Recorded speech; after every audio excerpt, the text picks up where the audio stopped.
Oi, crianças, tudo bem com vocês? Hoje nós vamos continuar estudando sobre o livro de Mateus, que está lá no Novo Testamento, é o primeiro livro do Novo Testamento. Nós estudamos até agora a genealogia de Jesus, o seu nascimento e a visita dos magos, que foram nas aulas anteriores. Hoje nós vamos estudar sobre a fuga de Maria, José e também Jesus para o Egito, a matança dos inocentes e a volta do Egito, que está lá no livro de Mateus, no capítulo 2, dos versículos 13 até o versículo 23. Nós vimos na última aula que vieram magos para visitar Jesus. Magos, pessoas sábias, lá do Oriente, muito longe. Eles fizeram uma viagem muito longa só para adorar o menino Jesus, que era o rei dos judeus. E o rei Herodes não gostou nada disso. Ele não gostou que o povo achasse que tinha outro rei. O único rei que ele queria que existisse era ele. Então, quando falaram desse rei dos judeus, o menino Jesus, ele não gostou nada disso. Ele pediu aos magos que, quando fossem visitar a Jesus, retornassem para falar para ele se era mesmo verdade essa história, onde Jesus estava, com quem morava, para que ele fosse adorá-lo. Mas nós sabemos que essa não era a verdadeira intenção do rei Herodes. Nós vamos ver o que aconteceu agora.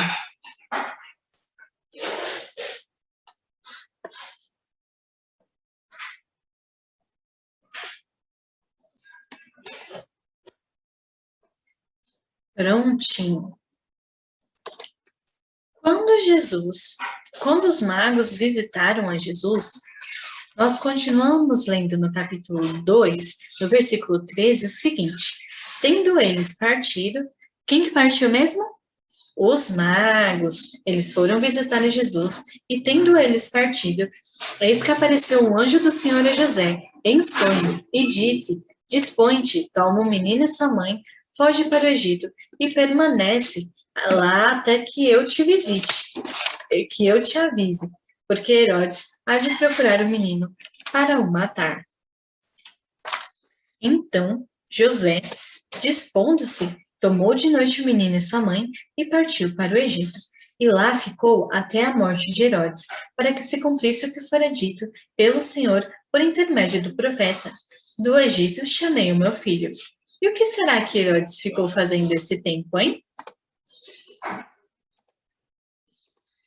Vendo-se iludido pelos magos, Herodes pediu que os magos retornassem para falar com ele a respeito de Jesus, mas os magos, como nós vimos na semana passada, foram prevenidos em sonho para que não fossem falar com o rei Herodes. Então o rei Herodes viu que foi iludido pelos magos e se enfureceu grandemente e mandou matar todos os meninos de Belém e de todos os seus arredores, de 2 anos para baixo, conforme o tempo do qual com precisão se informara dos magos.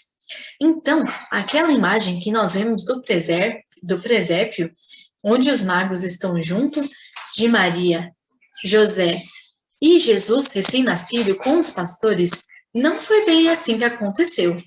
A estrela apareceu quando Jesus nasceu, mas como os magos vieram do Oriente, muito longe, eles demoraram um certo tempo para chegar até a casa de Maria. Não foi logo assim que Jesus nasceu que eles chegaram, foi um tempo depois. Então Herodes mandou matar todos os meninos de 2 anos para baixo, conforme esse tempo do qual os magos informaram quando eles estiveram lá. Então, se cumpriu o que fora dito por intermédio do profeta Jeremias. Ouviu-se um clamor em Ramá, pranto, choro e grande lamento. Era Raquel chorando por seus filhos, e inconsolável porque não mais existem. Que coisa, não é? Mas, como tudo na vida passa, tendo Herodes morrido, eis que um anjo do Senhor apareceu em sonho a José, no Egito, e disse-lhe: dispõe-te, toma o menino e sua mãe, e vai para a terra de Israel, porque já morreram os que atentavam contra a vida do menino. Quem que atentava contra a vida do menino que morreu? O rei Herodes. Então, dispôs-se José, tomou o menino e sua mãe, e regressou para a terra de Israel. Tendo, porém, ouvido que Arquelau reinava na Judeia em lugar de seu pai Herodes, ou seja, o rei Herodes morreu, e o seu filho Arquelau assumiu o trono, reinava na Judeia, temeu ir lá, porque ele temeu que Arquelau continuasse a vingança, aquilo que o seu pai tinha começado, em busca de Jesus. E por divina advertência prevenida em sonho, retirou-se para as regiões da Galileia e foi habitar numa cidade chamada Nazaré, para que se cumprisse o que fora dito por intermédio dos profetas. Ele será chamado Nazareno. E é isso que nos conta Mateus. A cidade de Nazaré, para a qual José e Maria foram com Jesus, e onde Jesus viveu a maior parte da sua vida, até o início do seu ministério, quando ele se batizou, lá pelos seus 30 anos, ou seja, tudo antes de Jesus completar 30 anos, ele viveu em Nazaré. E Nazaré era uma pequena aldeia da Galileia, pouco obscura, remota, não era um lugarzinho assim muito legal de se morar. O que nos mostra a humildade de Jesus desde o seu nascimento, sua infância e seu crescimento. Ele não cresceu em grandes palácios, em grandes cidades, mas em uma pequena aldeia chamada Nazaré.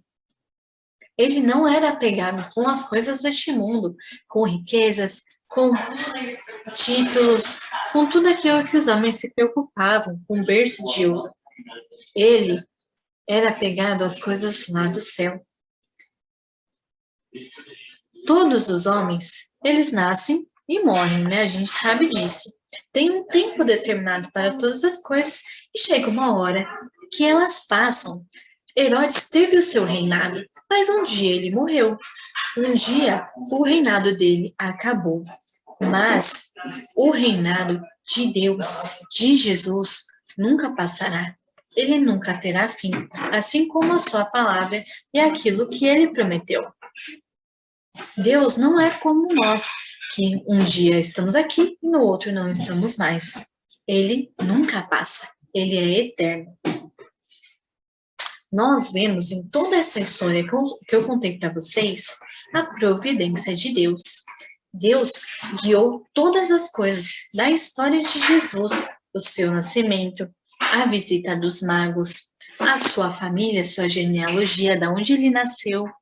Essa fuga para o Egito, ele escapou da matança dos inocentes. Nós sabemos que muitas crianças morreram quando Herodes deu essa ordem, mas Jesus foi salvo disso. Eles fugiram para o Egito e depois foram prevenidos em sonho para voltar. Mas eles não voltaram para a mesma cidade, que era mesmo Belém. Eles não voltaram para Belém, eles foram para Nazaré. Deus cuidou de todos os detalhes da história de Jesus. E é assim que ele faz com a sua história e com a minha também. Ele que escreveu essa história e conduz tudo para que a sua vontade seja cumprida.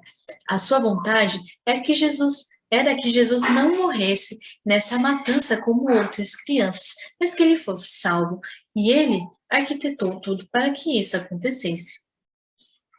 Nós vemos no versículo 15 do capítulo 2, que tudo aconteceu para cumprir o que os profetas tinham falado.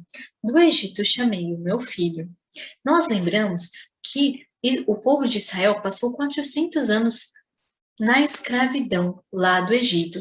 E um dia, Deus levantou a Moisés para chamar o povo de volta. Deus chamou o seu povo, livrou eles da escravidão, os libertou, os salvou daquilo. Então, chama esse povo do Egito. Quando Jesus vai com seus pais para o Egito, quando tudo passa, quando Herodes morre, Deus manda chamar o seu filho de volta, o verdadeiro filho de Deus, que era Jesus. Nós vemos também no versículo 18 que outra profecia está se cumprindo, a profecia do choro de Raquel.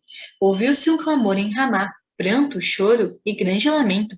Era Raquel chorando por seus filhos, inconsolável, porque não mais existem.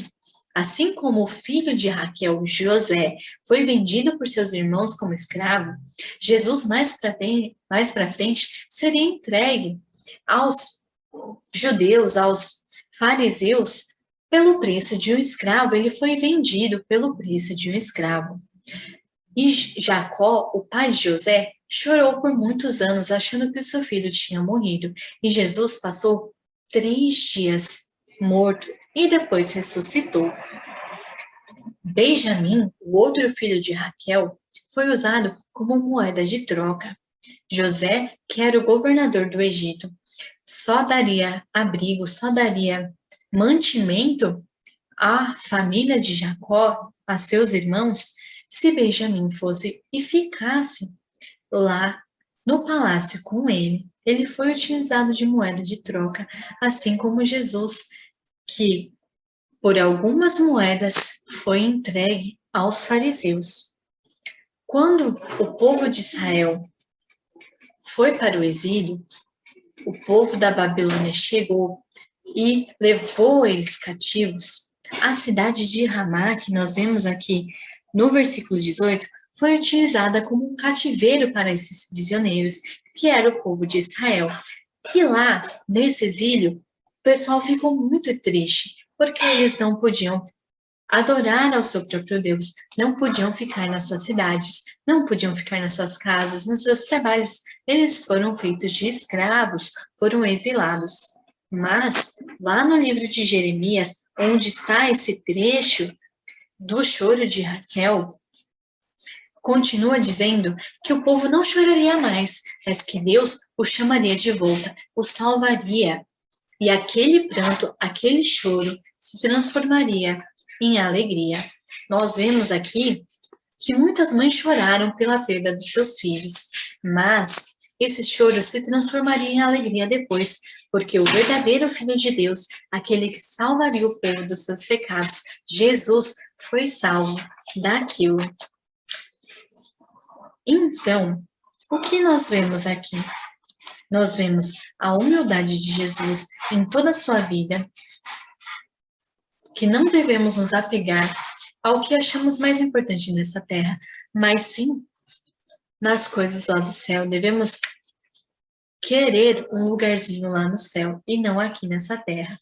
Nós vemos a providência de Deus, Deus construindo a história para que tudo aquilo que ele determinou acontecesse.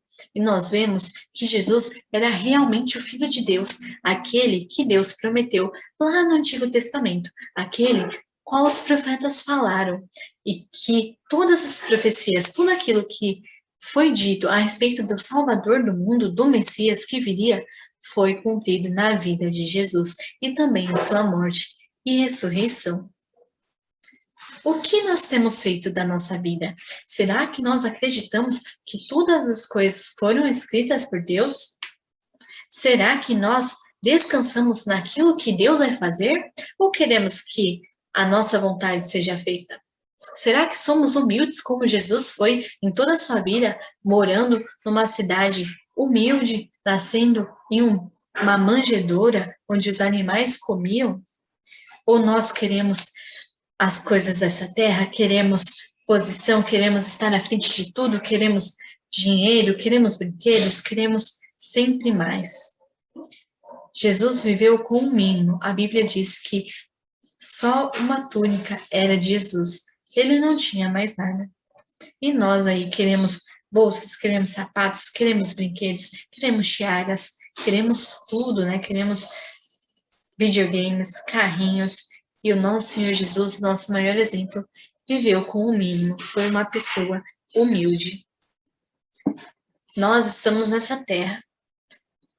Mas um dia o nosso Deus voltará para nos buscar. Nessa terra a gente enfrenta dores, doenças, ficamos tristes. Muitas coisas ruins acontecem na nossa vida.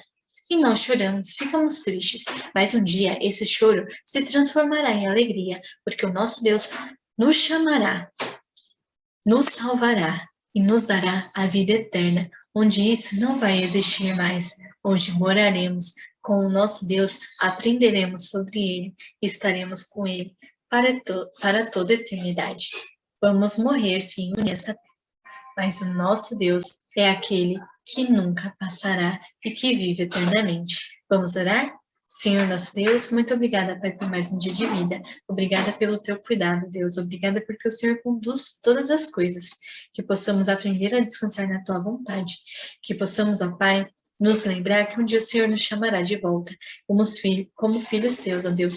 E o nosso choro, a nossa tristeza acabará, porque nós viveremos contigo eternamente. Que possamos aprender a ser humildes como Jesus, ó Pai.